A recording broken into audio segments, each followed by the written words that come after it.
ముళ్ళును ముళ్ళుతోనే తీయాలి, వజ్రాన్ని వజ్రంతోనే కొయ్యాలి, దోమకు దోమతోనే చెక్ పెట్టాలి అని చెప్పేసి ఏకంగా దోమల ఫ్యాక్టరీని పెట్టేశారు బిల్ గేట్స్. అదేంటి ఆ మధ్యకాలంలో ఒకటి ట్రెండ్ అయింది, పలానా హీరో గోటీల ఫ్యాక్టరీ అని, ఇది కూడా అలాంటిది ఏమో అనుకుంటున్నారా? అస్సలు కాదు, 100% నిజం. అసలు ఈ దోమల ఫ్యాక్టరీ ఏంటి, ఈ దోమల ఫ్యాక్టరీతో దోమలకి ఎట్లా చెక్ పెడతారు, డీటెయిల్గా చెప్తా, చాలా ఇంట్రెస్టింగ్గా ఉంటుంది.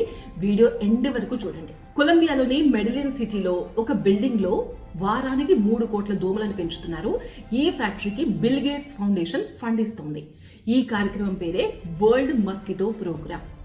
అసలు మనకు దోమ కుట్టినప్పుడు మలేరియా, డెంగీ, చికెన్ గున్యా ఇలాంటి జబ్బులన్నీ ఎందుకు వస్తాయంటే దోమలో ఒక వైరస్ ఉంటుంది. ఆ దోమ మనల్ని కుట్టినప్పుడు దోమ సలైవా ద్వారా ఆ వైరస్ మన బాడీలోకి వెళ్ళి ఈ రకరకాల జబ్బులు అనేవి వస్తాయి.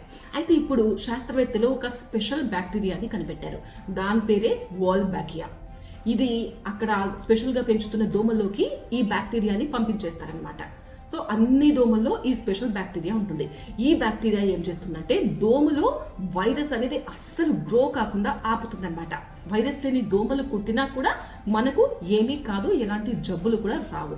ఇప్పుడు ఆ స్పెషల్ బ్యాక్టీరియా ఉన్న దోమలను బయటకు వదులుతారు. అవేం చేస్తాయి, బయట ఆల్రెడీ ఉన్న నార్మల్ దోమలతో కలిసినప్పుడు వాటికి పుట్టే పిల్లలు ఉంటారు కదా, దోమ పిల్లలు ఉంటాయి కదా, వాటికి కూడా ఆటోమేటిక్గా ఈ వాల్బాకియా అనేది ఖచ్చితంగా సంక్రమిస్తుంది. కాబట్టి అవి కుట్టినా కూడా మనకి ఏం కావు, కొంచెం టైం పడుతుంది, బట్ మెల్లిమెల్లిగా మొత్తం స్ప్రెడ్ అయిపోతాయి అనమాట ఈ స్పెషల్ బ్యాక్టీరియా ఉన్న దోమలు. కాబట్టి అవి కుట్టినా కూడా మనకు ఎట్టి పరిస్థితుల్లో ఇలాంటి జబ్బులు కూడా రావు. సో ఇప్పుడు రిజల్ట్ ఏంటో తెలుసా? మెడిలిన్లో 95% డెంగీ తగ్గిపోయింది. ఇండోనేషియాలో 77% డెంగీ తగ్గిపోయింది. నో కెమికల్స్, నో స్ప్రేస్, ఎంత సింపుల్గా న్యాచురల్గా ఇంత పెద్ద సమస్యకు పరిష్కారం కనుక్కున్నారు కదా.